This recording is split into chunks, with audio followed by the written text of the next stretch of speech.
We see a world where communities are meaningfully involved in service to the world. And the work you all do is beautiful, important, holy work when I come in this space, especially when it's your space and not ours. Because we feel like it's ours when we're here. You make us so welcome. It's way less stressful to be here when it's your space than when it's holy days for us. One other thing I want to say is that the last time I was here, we were responding to what happened in Orlando. And so I feel some sadness, but also great appreciation that we have a place to come together that we can share and bring our communities together.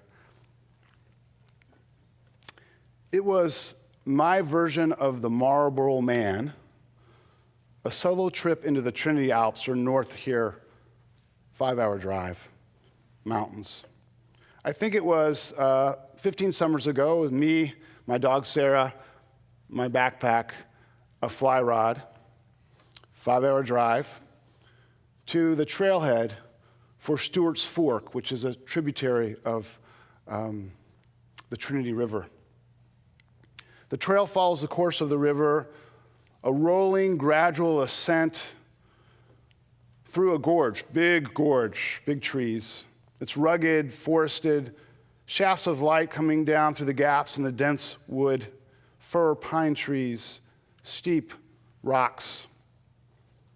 It was 100 degrees in the shade, and I was soaked in sweat before I got my pack on. And walking, I noticed a lot of fallen dead wood all around me. No wonder the ranger had said I was the last person to get a fire permit for that season. And as the sun began to set, I found a camp spot in a little fire ring above the river. And I got my fly rod out. And the reason why I was walking on that trail, hiking, was because there's lots of little brook trout in that stream. And I caught a bunch of fish. And I never actually kill my fish. I torture them and let them go, usually. Well, that's really what catch and release is, I mean, when you think about it. I mean, if you were casting for cats, no one would accept that. So, but I'm in the, I actually am keeping the fish, and me and my dog are eating them for dinner. My dog is not a fish lover. She wasn't anyways. But beautiful night, very calm, very quiet. Made a little fire in the fire ring and pulled my sleeping bag out and decided just to lay down next to the coals, just a few coals. Never make that mistake again.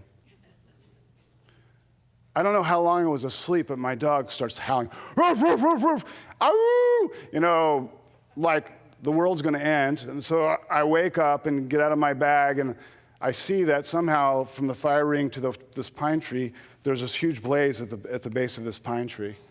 And I don't know, I had a few seconds to figure it out because the flames were licking the top, and it was a dead tree, so it was about to be, you know, a huge candle that was going to ignite the whole gorge, and big steep gorge, lots of dead wood. We're all going to die. Really, just a few seconds. So I start shoveling with my hands dirt and sand onto the fire and run down to the creek with a pot and throw the wire back and forth, back and forth. I'm without my shoes. I'm naked. Sorry for the picture. And it takes quite a while to get the fire out. I think it's out. It comes back up again. I realized after speaking to someone from the earlier service that the fire came through the roots. That's why it was so hard to get it out.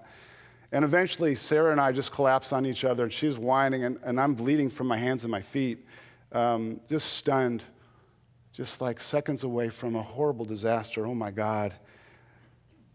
And as time has passed, what haunts me most is the realization that my carelessness almost resulted in a horrible, far-reaching chain of events I was completely unconscious of, clueless of how interconnected my actions are to everyone and everything else.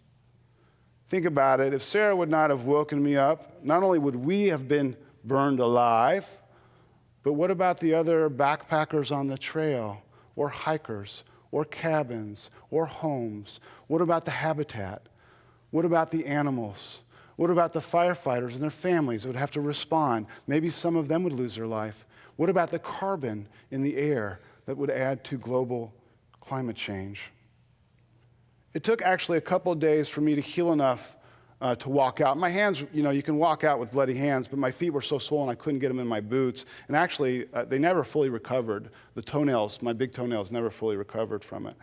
But I walked out, but I'll never walk away from how interconnected and interdependent we all are without really knowing it.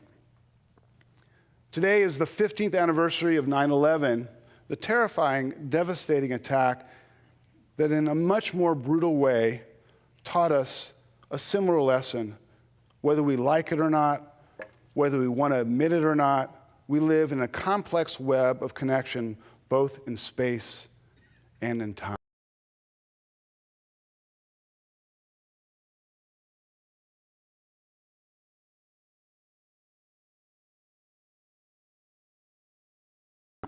Our military, unconsciously. And then when they come home, we're still unconscious what they went through. But it turns out not that far away. Martin Luther King put it so well when he said, "The world in which we live is geographically one. The challenge that we face today is to make it one in terms of brotherhood. We must all learn to live together as brothers, or we shall all perish as fools. We are tied together in a single garment of destiny, caught in an inescapable network of mutuality. I can never be what I ought to be until you are what you ought to be, and you can never be what you ought to be until I am what I ought to be. This is the way God's universe is made. This is the way it is structured." Beautiful. Martin Luther King Jr., in seeing unity in the very structure of the universe, was drawing deeply from the Judeo-Christian tradition. The interconnectedness of all being, oneness grounded in the idea of monotheism, is perhaps the essential tenet of Judaism. We like to think the gift we gave to the world. And that's where I want to turn. The best known Jewish expression of monotheism is called the Shema. Shema means to hear, and it's from Deuteronomy, chapter 6, verses 4 through 9. And it goes like this. We usually say it with our eyes closed. Shema Yisrael Adonai Eloheinu Adonai Echad. Now, you can sing it more than one way, but that's the way we normally sing it. And like much of Jewish tradition and life, even though it's very familiar to Jews, we don't exactly know what it means.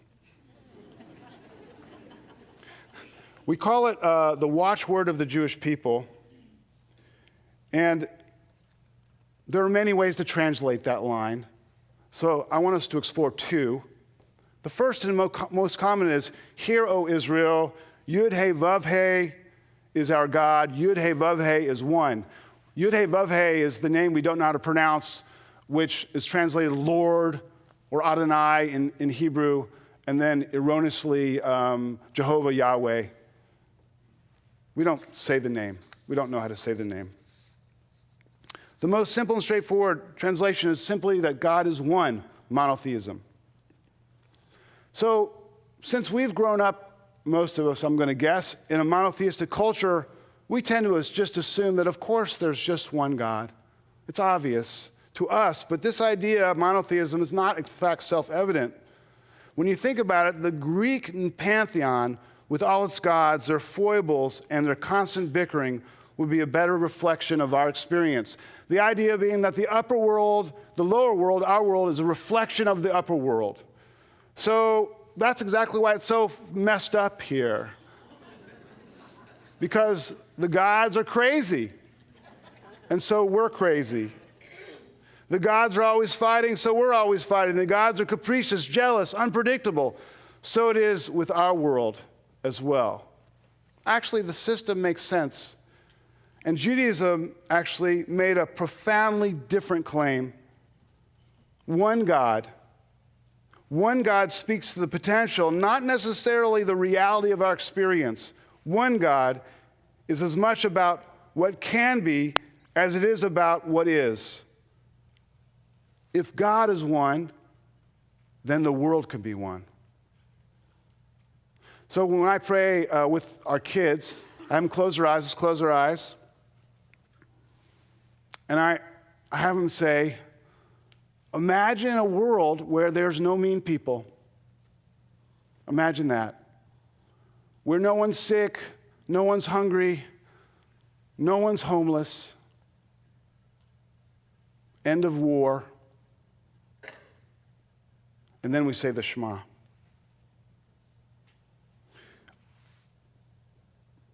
Another way to understand the Shema is via Bob Marley. I think Bob Marley was a third world prophet. One love, talking about one heart, let's get together and feel all right. Shema Yisrael Adonai Eloheinu Adonai Echad. Pretty cool. You should have seen the faces of the congregation when we sang it that way.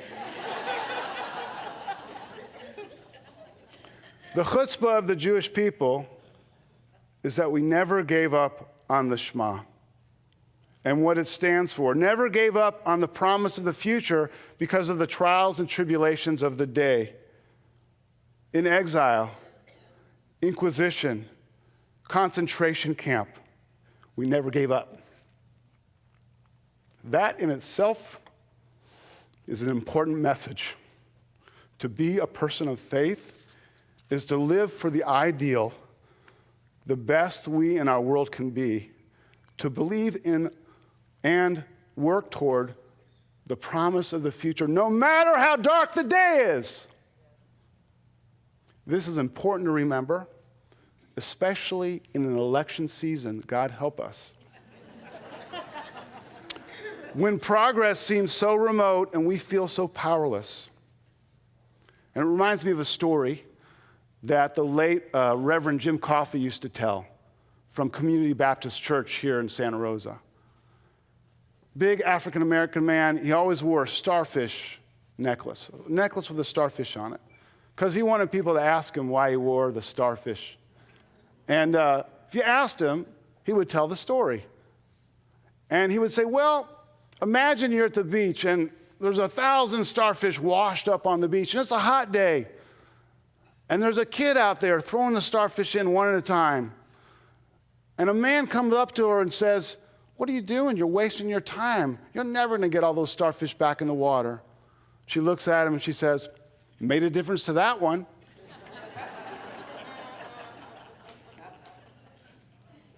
Now let's drill down a little deeper and look more closely at the words of the Shema, especially God's name, Yud, He, Vav, He, Hebrew letters, which we don't know how to pronounce or exactly what they mean. Another way to translate that phrase using that name, because it's a form of the verb to be, is hear, O Israel, hear humanity. The ground of all being is God. The ground of all being is one. This reading of the Shema is essentially non-dualistic. God and being are one. We are all a part of that unity. Thich Nhat Hanh, renowned Vietnamese Buddhist teacher and activist, invented a word for this non-dual reality, interbeing. And in his book, Peace in Every Step, he writes, if you are a poet, you will see clearly that there's a cloud floating in this sheet of paper.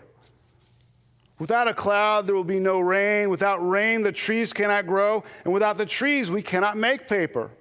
The cloud is essential for the paper to exist. If the cloud is not here, the sheet of paper is not here. So we can say that the cloud and the paper inter-are. If we look into the sheet of paper even more deeply, we can see the sunshine in it. If the sunshine is not there, the forest can't grow. In fact, nothing can grow. And so we know that the sunshine is also in the sheet of paper. And if we continue to look, we can see the logger who cut the tree and brought it to the mill. And we can see the wheat because he had to eat. Looking more deeply, we can see even more. We can even see ourselves, the earth, the rain, the minerals, the soil, the sunshine. To be is to interbe. You cannot just be by yourself alone. You have to interbe with every other thing. It's a beautiful teaching and readily available to every one of us. Because pick anything up, your jacket, a piece of bread, a sandwich, and you can see the whole world in it. So I teach kids and prepare them for their bar bat mitzvah when they're 13. 20 to 30 a year for the last 25 years. A lot of kids over time. And they're almost always profound in some way. A student I had a number of years ago named Kulea Bayan, she wrote this sermon about saying motzi, saying, God, I'm thankful for the food I'm about to eat, specifically the bread. This is only part of her sermon, and it went like this. A farmer has to be born and raised so that he can plant the seeds and care for them.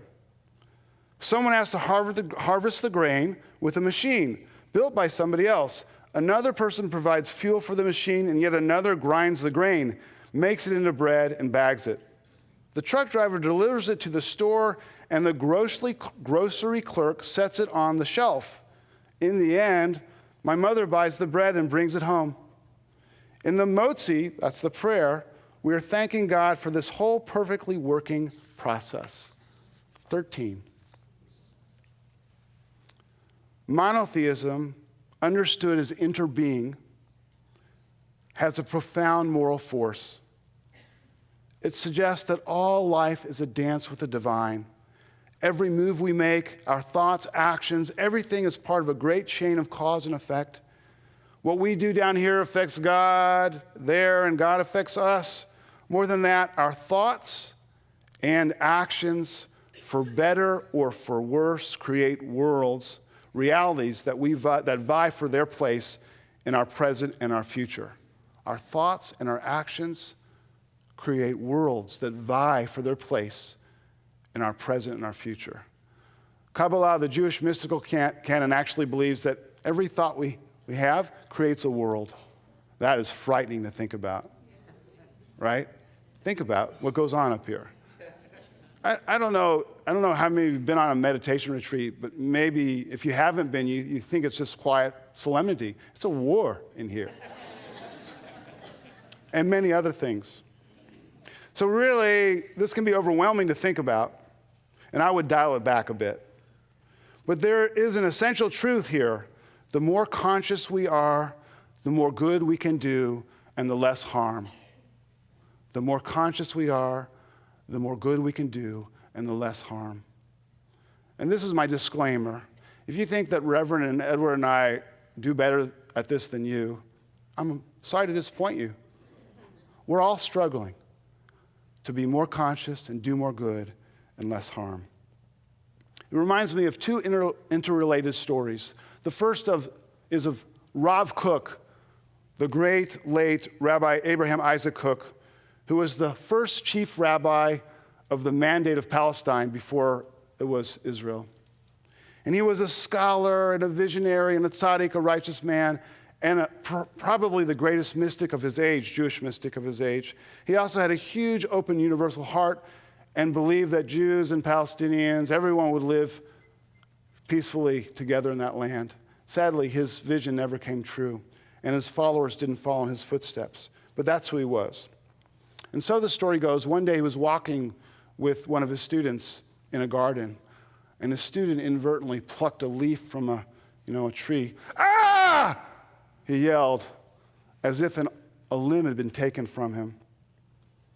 And the story feels a little hyperbolic, a little of an exaggeration, except we don't know what it's like to be as awake and conscious as the Rav or the Buddha or Thich Nhat Hanh or all these people. It reminds me of the other story of the Dalai Lama, who was asked once when he takes time off, and he laughed and said, "There's no time to be unconscious."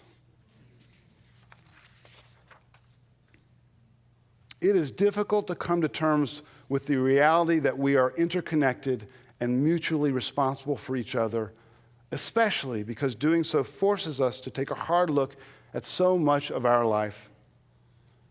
It's hard for me to get, for example, that when I get in my car and go somewhere, that I'm putting more carbon in the atmosphere, I'm warming the planet, and I'm contributing to the floods and to cultures being washed away along with people, roads, cities. Hard to grasp and demanding. Let's take shopping, for example. Organic food is expensive, but what is the cost of the alternative? Do we really need to buy fair trade coffee or chocolate? Does it matter where our diamonds come from? I don't have any diamonds, but my wife has a few diamonds. I love this shirt. I'm a bit of a clothes tree, I'll confess. Does it matter that this shirt was made in a sweatshop in Bangladesh? iPhone 7's coming out. Oh boy. Does it matter that we're creating a huge environmental catastrophe by trading in our phones every year?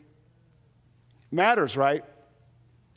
To repeat Martin Luther King's visionary words, we are tied together in a single garment of destiny, caught in an inescapable network of mutuality. This is the way God's universe is made. This is the way it's structured. It's supposed to matter. This is a lot to think about, overwhelming. The key, though, is to stay awake and to remember that we are not called to single-handedly save the world. But staying awake is hard when you're overwhelmed and frightened. What we really want to do is hide or go numb. And we do it lots of ways. We can, do drugs or alcohol. We can work too much, exercise too much, escape in 100 different ways. Just don't do that. We can't afford it. If we want to survive on this planet, we cannot afford to numb out. So we can't do it. We can't be like the 2-year-old that really believes when you're hiding like this, you're not there. Peekaboo, right? We can't play peekaboo. Not allowed to do it. We know, if we didn't know up until now we're really seeing the consequences of not seeing what is right before our eyes. Because the climate change that people have been talking about for 40 years is actually happening now. Drought here, flood there, it's happening. And what's really scary is there's a segment of the country that still denies it. So I know it's not your tradition to mix spirituality and politics, but it is mine.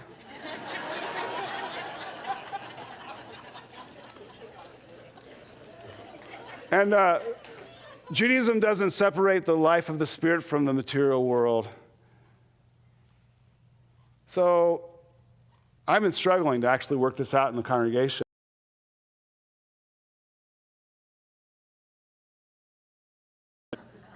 But I'm not going to work it out on you guys. But I'm going to say a few things. There's no excuse for not voting. You got to vote.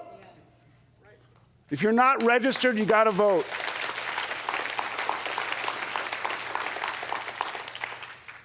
If you're not registered, there's still time to get registered.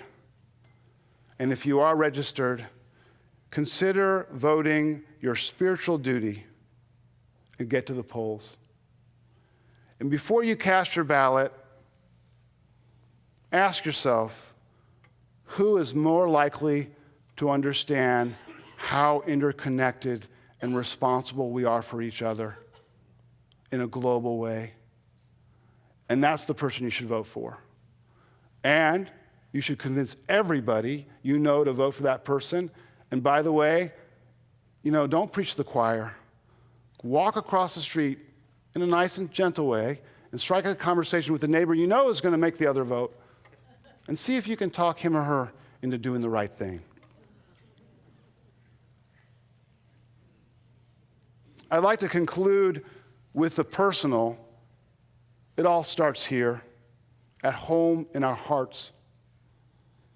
That is certainly where it began for me, a fearful 15 years ago or so. I feel actually a little PTSD remembering it. I was seconds away from being burned alive and starting a horrible chain reaction that would have done untold damage. much better to wake up some other way, no doubt. But however you wake up, we must be, as the bumper sticker tells us, the change we want to see in the world. Up to us. This means being honest, looking at our lives with eyes wide open, no peekaboo, no hiding. This takes courage and vulnerability. It's hard. I hear my mother's voice. George, no one said it was going to be easy. No one said a meaningful, dedicated life of the Spirit is easy. It's not easy. Being awake, mindful, conscious, resting in the truth of inner being is hard and holy work at the essence of what it means to be human, that is, in the image of God. Thank you.